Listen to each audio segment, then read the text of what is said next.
Bueno, arranquemos. Hoy nos vamos a sumergir de lleno en una exploración fascinante, una verdadera clase magistral sobre las reglas invisibles de la riqueza.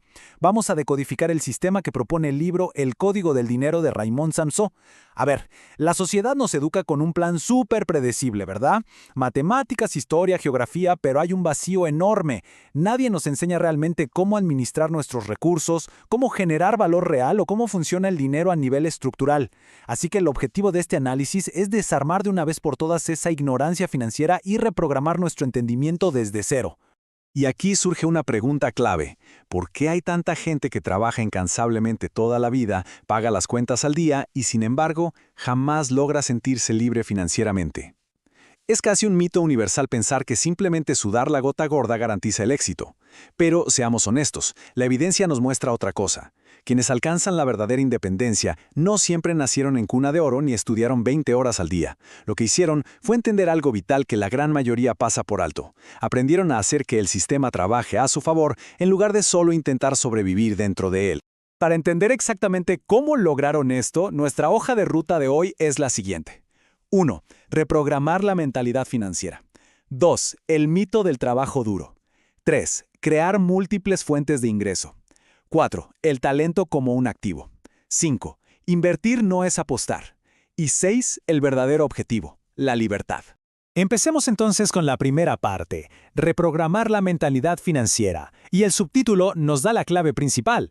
El dinero es, básicamente, un software mental. Resulta que existan ciertos virus mentales operando desde la escasez que exigen ser desinstalados urgentemente. Frases súper tóxicas como «el dinero es malo» o la peligrosísima ilusión de que la seguridad está en un empleo fijo. Seguro también hemos escuchado que invertir es solo para millonarios o la clásica idea de que para ganar más hay que trabajar más horas. Bueno, si este software de escasez sigue instalado, los patrones de pobreza se van a repetir inevitablemente. Literalmente, aunque nos cayera la lotería del cielo mañana, ese dinero desaparecería en un parpadeo. La riqueza tiene que permitirse primero internamente para que pueda manifestarse en el mundo real. Pasamos a la sección 2, el mito del trabajo duro.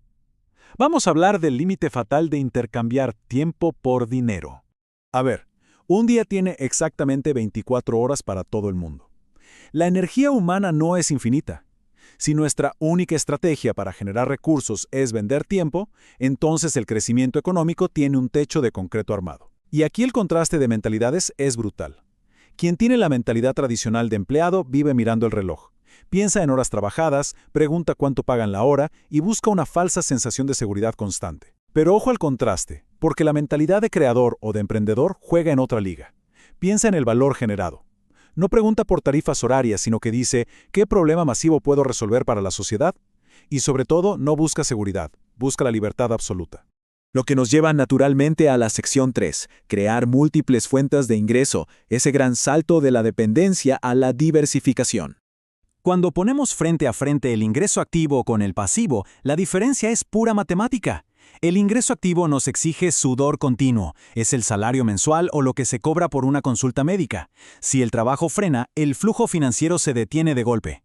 En cambio, el ingreso pasivo es un sistema autónomo. Es capital que sigue fluyendo independientemente de dónde estemos físicamente en ese momento. Hablamos de regalías por un libro, un curso en línea que se vende solo o los rendimientos de una inversión. El ingreso pasivo es la única herramienta lógicamente viable para romper el límite de las 24 horas. Y ojo, esto no es magia, requiere un proceso de 3 etapas fundamentales. Primero, hay que construir el activo de forma intensa. Al principio se necesita muchísimo esfuerzo y disciplina, escribir el libro, diseñar el software, estructurar el negocio. Luego, una vez superada esa cuesta arriba, pasamos a la etapa 2, donde el activo empieza a producir de manera autónoma. Y finalmente, el producto o sistema se escala y se vende muchísimas veces sin tener que replicar todo el esfuerzo inicial. Es construir una máquina excelente una sola vez para que rinda frutos por mucho tiempo. Entramos a la sección 4, el talento como un activo. Vamos a ver cómo empaquetar el gran valor propio para el mercado. Aquí hay un desafío súper directo. ¿Qué problema específico se puede resolver hoy mismo? Es imperativo dejar de ver los talentos ocultos simplemente como hobbies de fin de semana. Hay que mirarlos bajo una lupa de utilidad pública. ¿Qué es eso por lo que la gente siempre pide ayuda a quien tiene ese talento? ¿Qué procesos domina alguien que a los demás les resultan frustrantes? Contestar esto transforma una simple habilidad en un servicio valiosísimo. El dinero siempre, invariablemente, fluye hacia donde hay soluciones claras para problemas reales. Claro, esta evolución calculada no pasa de la noche a la mañana. Todo puede comenzar en el mes 1 con un ahorro inicial para preparar el terreno. Para el mes 6, el enfoque está en desarrollar a fondo esa habilidad específica. Al llegar al primer año, esa habilidad ya es un proyecto paralelo. Se valida la idea en el mercado sin necesidad de saltar al vacío de inmediato. Y finalmente, hacia el tercer año, con persistencia y estrategia, ese proyectito se ha convertido en un negocio rentable y completamente sistematizado. Es empezar pequeño, pero siempre con una mentalidad gigante. Llegamos a la sección 5. Invertir no es apostar. La inteligencia y la educación van antes de la acción. Hay que tener algo muy claro. Invertir es una disciplina intelectual profunda, no es un juego de azar. Significa estudiar obsesivamente, analizar los riesgos con la cabeza fría, armar una estrategia inquebrantable y tomar decisiones a largo plazo. De hecho, la inversión más rentable y segura que se puede hacer antes de mover un solo centavo hacia el mercado es invertir en educación propia, en libros, en mentores, en dominar de principio a fin el lenguaje de los negocios y las finanzas.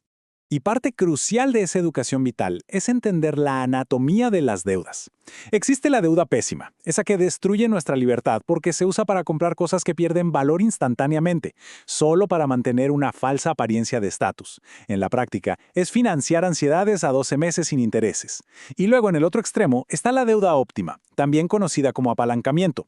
Esta se usa de forma súper calculada para comprar o construir verdaderos activos que luego van a generar un flujo constante, superando por mucho el costo de la misma deuda. Miren esta frase fenomenal. Las palabras dirigen la atención, y la atención dirige las decisiones.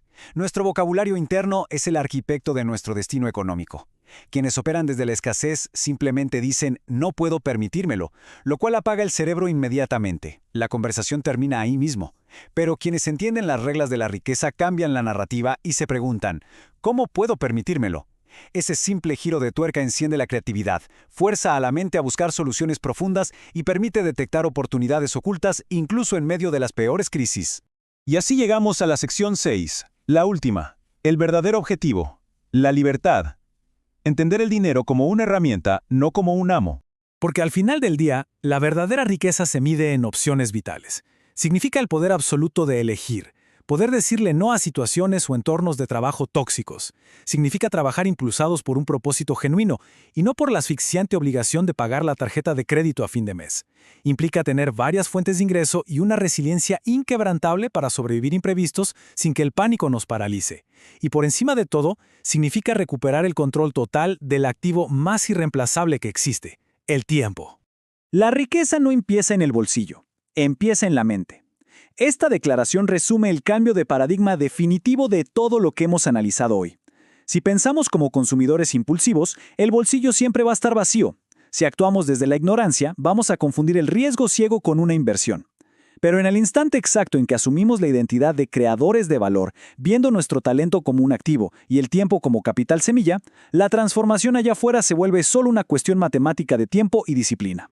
El objetivo final no es tener pilas de billetes, el objetivo es tener libertad. Este es el concepto que redefine absolutamente todo el propósito de la educación financiera. No se trata de presumir o de ostentación, se trata de autonomía total. Al final del día, aprender y aplicar estas reglas invisibles es el acto definitivo de empoderamiento. Y la gran pregunta que nos tiene que quedar resonando es la siguiente. Sabiendo todo esto, ¿vamos a seguir trabajando simplemente para mantener el sistema de alguien más o vamos a iniciar hoy mismo la construcción de uno propio? La decisión invariablemente empieza en la mente.